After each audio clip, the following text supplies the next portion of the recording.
Парманима газета лан призвала легкоатлетическая эстафета очулатчивалась округанеша воеводтедж. Сиапырвал и отерпонда югат вежалунан. Николай Бачев котрашлиш эстафета вылын нёльдас год унажек. Более 40 лет, где-то с 68-го года сам начал участвовать в этих эстафетах за школу, за училище медицинское, затем за профсоюз медработников бегали. Всегда это был большой праздник. И к нему готовились. Буквально за 2 месяца уже люди занимались, бегали, весь город здесь гудел, тренировались, очень сильно готовились по сравнению. Ну вот, сейчас спад идет. Талуне эстафета муна традиционный сценарий черты, но крайлан округланда победалан юбилейные года, видя и ащама особенности. В этом году у нас участвует 36, по-моему, команд заявилось, это около 400 участников. Третья группа состоит у нас из 2 подгрупп.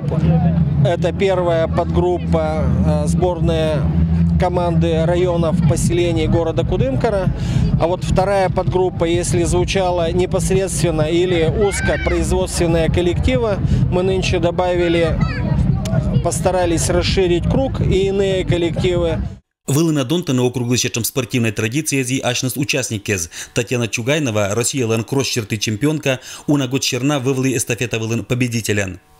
Главное, ее проводят уже который раз, на 76-я нынче, наверное, да, и это хорошо, что ее проводят, потому что столько народу, столько команд, это как бы, ну, престижно.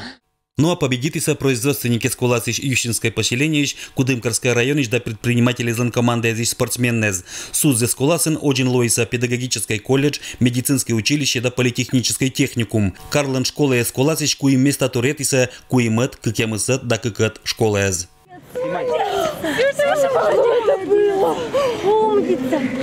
Алексей Никулин, Евгений Фирсов, Вести Кудымкар.